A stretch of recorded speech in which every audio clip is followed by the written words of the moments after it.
Day 3 at Headingley, and this is Ask George. Danny asks, is Test cricket back to normal now? What's normal? No. Do you know why it's not? And I've just filed, I've probably made too much of it, if I'm honest. It was not the easiest day to write about. But there was a moment where the light was poor. It was about to rain. Jamie Overton was running in from the rugby stand end. And the umpire said, look, if you're going to keep playing your seamers, bowling your seamers, we're going to go off. And so I reckon that 90% of the time teams will go off in that situation. I really do. Because Williamson's on 47, New Zealand stretched the lead. I reckon it's 120-ish, 2 down at the time. And England put Joe Root onto bowl. Now, Joe Root has taken 7 wickets in 7 years in England. He's not really a viable bowler in England. And he takes a wicket. I thought that was a really tangible reward for the positivity that they talk about. And they actually are demonstrating that they're walking the walk as well as talking the talk. So I thought that was really different. And it was a difficult day to be positive because it's quite a slow wicket. There's not a lot in it for anybody. But I think it would have been a really boring day's cricket potentially in other circumstances. And it wasn't.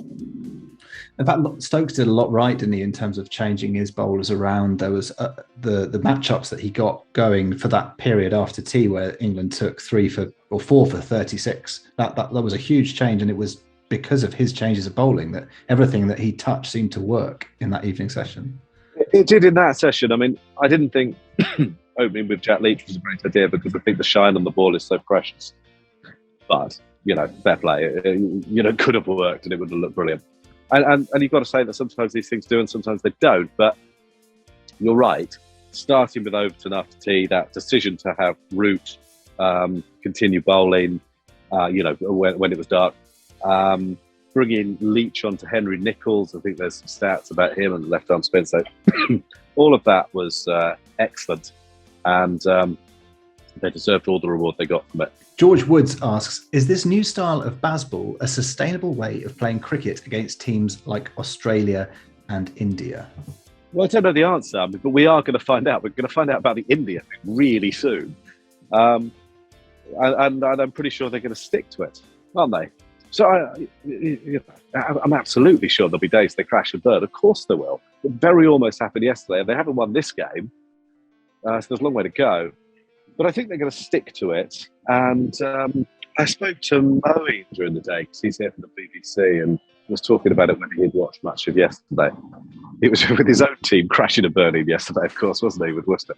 But he was like, we've been 50 for 6 a few times and you poke around and you bowled out for 80 or 90, so you might as well.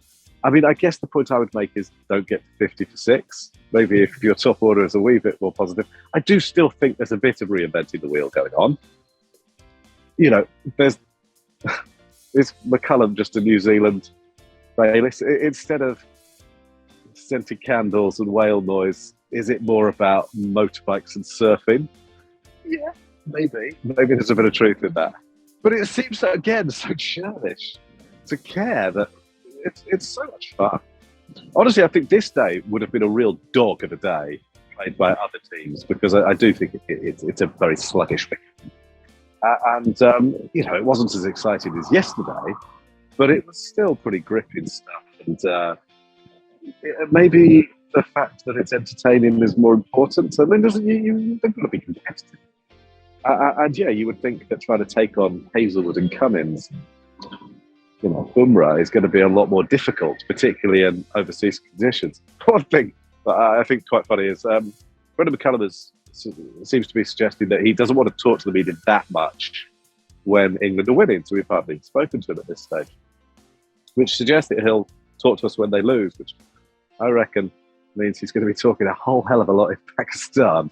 But that goes back to the question, will this work in Pakistan and places? And I don't know. Won't it be fun to find out? It absolutely will. I tell you what, you're building up the combined press corps for a bit of an expensive goodbye present for Brendan McCullum if you're going on about motorbikes and surfing. I think it was a lot easier to give whale noise and a tiny tree or whatever it was to Trevor. We gave him a hip flask and a bottle of nice malt whiskey as well. Fair enough. Andy Humphreys asks, if everyone is fully fit, does Matt Potts get in England's strongest seam attack? And what is that attack? I mean, what do you mean by everyone? Do you mean Jofra Archer? Do you mean Mark Wood? Or do you mean for next week? And the answer for next week is probably yes. And the answer for in general is who knows? He's really pushing. He just seems to be growing by the get. I suppose he had a slightly off-colour game in Nottingham, just I think because of weariness. But he has been terrific. Again, I've just written about him as well. I would say, in an ideal world, you would want him to be 2 inches taller and 2 or 3 miles an hour quicker.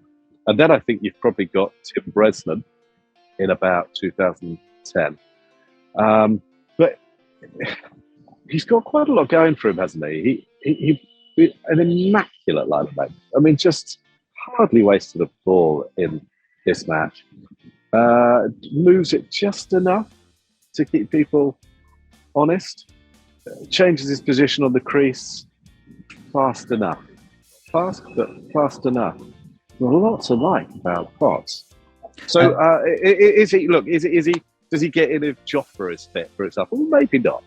But how many times are England going to be looking at all the resources and going, "Oh, we've got too many fit fast bowlers"? Not very often. So it's brilliant. And he's got Williamson 3 times in 4 games. So Williamson might not be the player he was, but he's a hell of a player. And he has quite literally gone to Potts. Very good. I've not read your piece yet. Is that in there? No. Do you want to go and put it in there now? You're editing it, aren't you? No, I won't be putting that in there. Dave Studland asks, should we even try to analyse this England side? It's the maddest and possibly most brilliant thing I've ever encountered. That's a really good question, and something I've thought about. At the risk of sounding a bit, I went to a gig, it was Prince, with a friend who's a music journal, a million years ago, and obviously. And I remember thinking, I think I said to him, how do you analyse this? It's just, I think I did mention in the piece that was probably published this time yesterday that it does feel like trying to pin down a rainbow, this England side. And it's kind of part of our job. I can't say to you every evening, "Oh, don't make me pin down this rainbow. I think I'll just go to the pub." Not very often, anyway. So, but I think the question has some. I think the question's quite sensible. I think that it is. We all got into this because we love it, because it's fun, and we should never lose that. And some of these days have been a really nice reminder of why you fall in love with the game in the first place. Yeah. I mean, it's just mad that England innings, a scoring rate of 5.37 runs per over, is the 3rd fastest completed Test innings ever. And how can you analyse it? They went about, just tried to bully their way to a score, bully their way out of trouble. Just enjoy it, surely. Doesn't matter how they did it, they did it. Yeah, but they're kind of fun in the field as well. There's a lot going on. I mean, there's nothing. Look, when England were really good in 2010-11, for example, they were actually very formulaic in the field. Well, with bat and the ball. That's not a criticism. It's just you knew they were going to start after breaks with Swan and Anderson. You kind of knew what the fielding positions were going to be, partly because they're a very good side and they didn't need to think particularly outside the box. This side doesn't obviously have that ability with about all the ball, I don't suppose, but with the ball in particular. So there's a lot going on all the time. We're still learning about how Ben Stokes does things. And there are still 1 or 2 things which he's going to get wrong. Of course there are. But it's a lot of fun to watch. And I don't know, you have to keep your eye on it all the time. It's very unpredictable. I was getting messages on Twitter on the first day going, "Oh, it's going to be a boring draw," as I was at Trent Bridge at the end of day 4. Why would you ever think that anything's going to be boring for this England side? And look, you've got to remember where the game is in this country. It's not a massive sport. It's a niche. And a lot of people think Test cricket, the poor wretches, is a sort of antiquated, boring remnant of the past. And they're wrong, aren't they? We have known that. But if you're trying to sell the sport to a new generation of supporters, I think this is the team that could do it. It's interesting. I sort of use my own family as a bellwether because the vast majority of them know what cricket is, but don't really pay attention to it. And when they pay attention to something, I think, well, this has obviously got some cut through here. And it actually happened with the 100, but it's happening again with this series in that they have picked up on what's going on, or they've seen a bit of it, or they've heard a bit of it, wherever it happens to be, they've seen some highlights and they want to talk to me about it. And I think that is, I mean, it's a very small part of my life. And obviously people that are very close to me and know that I'm interested in cricket, but I think that to me shows cut through. And if there's a team achieving some cut through in cricket, then that's not a bad thing. Absolutely right. And the other thing is that actually it doesn't matter about the formats. I mean, I know that people get intimidated by the idea that you have 7 hours or 5 days or whatever. But actually, someone in my family asked me to get them tickets to the 100. I got them tickets to the Blast. They couldn't tell the difference. It's just bloody good, isn't it? It's just cricket. It's cricket. Cricket's a really good sport, particularly if it's played on good pitches. But it's a really, really good game played over, just about any format you like. JWL asks, if Ben Stokes is injured for the India test, do England revert to Bairstow or Butler to return? Well, you would think Bairstow, wouldn't you? He's doing a decent enough job, and it maybe allows them to get Brook in, which I think they'd really like to do. So I don't think he will be. I think he'll probably be all right.